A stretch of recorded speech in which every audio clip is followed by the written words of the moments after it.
भारतीय संस्कारा पाठ 6 के इस वीडियो में आपका पुनः स्वागत है। आपने भारतीय संस्कारा पाठ का हिंदी अनुवाद वाचन के साथ देख लिया होगा। आपने सब्सक्राइब कर लिया होगा, बेल आइकन दबा लें ताकि आपको अपलोडेड वीडियो की सूचना तुरंत मिल जाए। इस वीडियो में हम लोग 20 प्रश्न के साथ उसके उत्तर को भी देखेंगे, साथ ही इसके लघुत्तरीय और दीर्घोत्तरीय प्रश्नों को भी हम लोग ध्यान से देखेंगे जो बोर्ड एग्जाम में पूछे जाते हैं। प्रश्न 1, भारतीय संस्कृतेः परिचयः केभ्यः जायते? संस्कारेभ्यः, जनेभ्यः, परिचयेभ्यः, भारतीयेभ्यः। सही उत्तर है संस्कारेभ्यः। प्रश्न नंबर 2, भारतस्य व्यक्तित्वं कः रचयति? बुद्धि, विद्या, वेशभूषा, संस्कृति। सही उत्तर है संस्कृति। प्रश्न नंबर 3, संस्काराः कति सन्ति? 5, 10, 16, 20। मैंने पहले भी चर्चा किया था पाठ में। संस्कार 16 हैं, आंसर ग। 4, संस्काराः प्रायेण कति विधा सन्ति? संस्कार प्रायः कितने प्रकार के हैं? कुल जो 16 संस्कार हैं उन 16 संस्कार को किन प्रमुख भागों में बांटा गया है? तो पंचविधा, 5 प्रमुख भागों में उसे बांटा गया है।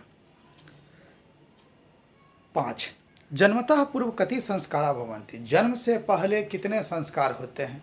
तो पाठ को आपने ध्यान से देखा होगा कि जन्म के पहले प्रायः 3 संस्कार होते हैं। शैशवे कति संस्कारा भवन्ति? बाल्यावस्था में कितने संस्कार होते हैं? 5, 6, 7, 3। तो सही उत्तर है 6 संस्कारा भवन्ति। 7, शैक्षणिकाः संस्काराः कति सन्ति? शैक्षणिक संस्कार यानी शिक्षा से जुड़े हुए संस्कार कितने हैं?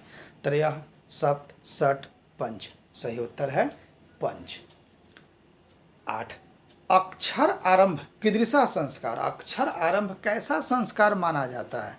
जो मूलतः संस्कार के प्रकार हैं 5, उनमें से अक्षर आरंभ कैसा संस्कार है? शिक्षा संस्कार, जीवन आरंभ संस्कार, शिक्षक संस्कार, छात्र संस्कार। सही उत्तर है शिक्षा संस्कार। सप्तपदी क्रिया कस्मिन् संस्कारे विधीयते? सप्तपदी याद करें, आपने पाठ में पढ़ा होगा। सप्तपदी क्रिया विवाह संस्कार, दाह संस्कार, नाम संस्कार, दीक्षांत संस्कार। सही उत्तर है विवाह संस्कार में सप्तपदी होता है जिसमें मंडप के चारों ओर लड़का और लड़की अग्नि के चारों ओर घूमते हैं। गृहस्थ जीवन का एक संस्कार कौन है? विवाह संस्कार, नामकरण संस्कार, दाह संस्कार, अंत्येष्टि संस्कार। सही उत्तर है विवाह संस्कार, क्योंकि गृहस्थ जीवन का एक ही संस्कार है और वह है विवाह संस्कार। भारतीय दर्शन का महत्वपूर्ण उपादान क्या है? गृहस्थ जीवन, शरीर, जीवनम, संस्कारा। सही उत्तर है संस्कारा। सीमंतोन्नयन, सीमंतोन्नयन किन संस्कारों में गिना जाता है? जन्म पूर्व संस्कारेषु, विवाहोत्तर संस्कारेषु, मरणोत्तर संस्कारेषु, शैशव संस्कारेषु। सही उत्तर है जन्म पूर्व संस्कारेषु। प्रश्न 13, अन्नप्राशन केषु संस्कारेषु गण्यते? अन्नप्राशन किन संस्कारों में गिना जाता है? आप याद करें, अन्नप्राशन जिसमें बच्चा को सबसे पहले भोजन दिया जाता है, विभिन्न प्रकार के भोज्य पदार्थों को मिलाकर।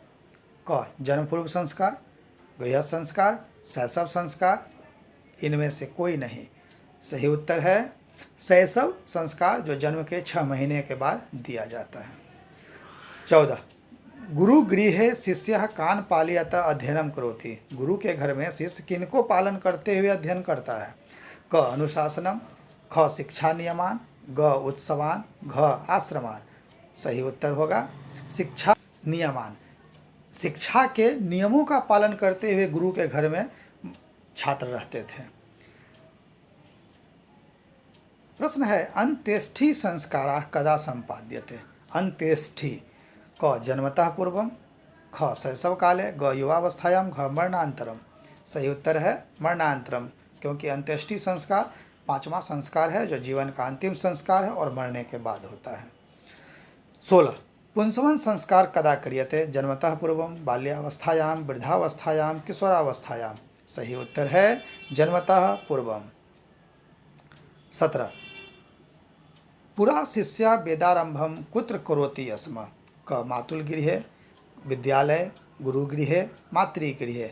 सही उत्तर है ग गुरु गृह, क्योंकि शिष्य सबसे पहले वेद का आरंभ गुरु के घर जाकर उनके आश्रम में रहकर ही प्रारंभ करता था।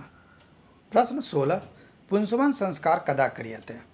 पुंसवन संस्कार कब किया जाता है? जन्म से पहले, बाल्यावस्था में, वृद्धावस्था में, किशोरावस्था में। तो आपको याद होगा जन्म से पूर्व 3 संस्कार थे, गर्भाधान, पुंसवन और सीमंतोन्नयन। इस प्रकार सही उत्तर है क। 17 पूरा शिष्य वेदारंभ कुत्र करोति स्म। पहले शिष्य वेद का आरंभ कहाँ करता था? गुरु घर में। प्राचीन काल में शिष्यों को क्या कहा जाता था? सही उत्तर है ब्रह्मचारी। प्रश्न 19 इन दिनों कौन सा शब्द सीमित व्यंग्य रूप में प्रयोग होता है? संस्कार शब्द, शिखा शब्द, ईमानदारी शब्द, सत्य शब्द। सही उत्तर है संस्कार शब्द व्यंग्य के रूप में प्रयोग होता है। प्राचीन काल में जीवन के सभी मुख्य अवसरों पर क्या होता था? तो सही उत्तर है वेद मंत्रों का पाठ, बड़ों का आशीर्वाद, हवन और पारिवारिक सदस्यों का मिलन। बस लघुतरीय तथा दीर्घोत्तरीय प्रश्नों को आप स्वयं ही देखें और इसका उत्तर समझें।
आप अपने मित्रों को भी ज़्यादा से ज़्यादा इसे शेयर करें ताकि सभी लोग उसका लाभ उठा सकें।